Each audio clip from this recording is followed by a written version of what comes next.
2024년 11월 8일에 주시는 하나님의 말씀은 역대상 16장 4절의 말씀입니다.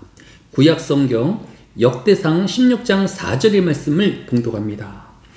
또 레위 사람을 세워 여호와의 궤 앞에서 섬기며 이스라엘 하나님 여호와를 칭송하고 감사하며 찬송하게 하였으니 아멘. 구약시대에 있는 이스라엘의 12지파 중에서 한 지파인 레위 지파에 속한 사람을 하나님의 일을 위해 특별히 구별하였습니다. 여호수아서 18장 7절에 레위 사람은 너희 중에 분깃이 없나니 여호와의 제사장 직분이 그들의 기업이 됨이라 라고 하였기 때문입니다. 그래서 오늘 본문도 이러한 하나님의 명령에 따라 다윗 왕은 레위인들을 세워서 제사장의 직분을 위임한 것입니다. 그리고 다윗 왕과 또 나머지 11지파의 이스라엘 백성들은 이들이 제사장의 직분에 전념할 수 있도록 레위인의 거처와 레위인의 모든 필요를 제공하였던 것입니다. 그러나 오늘날 교회를 담임하는 목회자의 상황은 어떠할까요? 신학대학교 정재영 교수가 조사한 대도시 30여 개의 교회 중에서 4개 교회는 담임 목사에게 사례비를 전혀 주지 못하고 또 그 평균 역시 150만 원 정도였다라고 합니다. 문화체육부가 조사한 교회 5만 5천 개 중에서 개척교회가 80%이고 전국 교회 담임 목사 절반 정도가 사회적 극빈층에 속한다라고 발표하였습니다. 이것은 비단 기독교의 성직자뿐만 아니라 불교에게도 나타나는 것으로 전국 불교 승가위가 발표한 조사에 따르면 스님들은 자신들의 노후에 대하여 65.4%가 염려스럽다라고 대답하였다고 합니다. 기독교의 목회자 역시 은퇴 이후에 주거나 연금 등 사회 노후 생활에 대한 보장이 거의 없는 것이 현실이기도 한 것입니다. 그럼에도 불구하고 목회자들이 교회를 버리지 않고 끝까지 지키는 이유는 무엇일까요?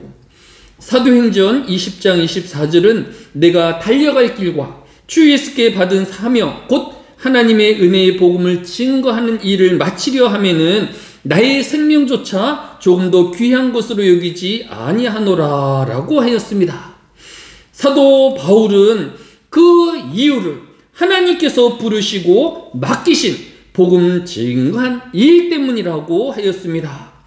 신학적으로 이것을 소명이라고 합니다.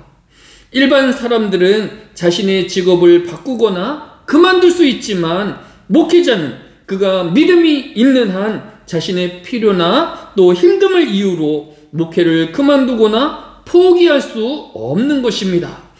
즉 목회자의 소명이란 하나님이 부르시고 맡기신 목양을 끝까지 감당해내는 특별한 사명인 것입니다.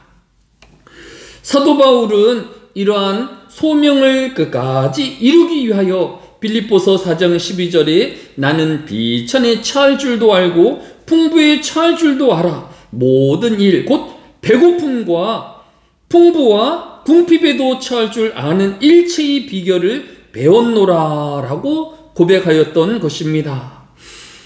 오늘의 모든 목회자가 청빈한 삶과 오직 하나님의 말씀만을 전하는 소명자로 이번 주 모든 교회의 강단 위에 세워지기를 위하여 함께 기도하여 주시기 바랍니다.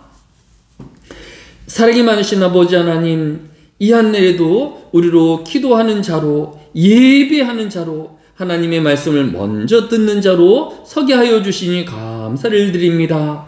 이 한날에도 하나님의 부르심을 받아 목회자로 또 하나님의 직분을 맡은 직분자로 또 하나님을 찬양하는 찬양대로 사명받은 모든 성도들의 삶을 구별하여 주시고 복을 주셔서 오직 하나님의 영광을 위하여 사는 이 한 주가 되어지게 하여 주시기로 합니다.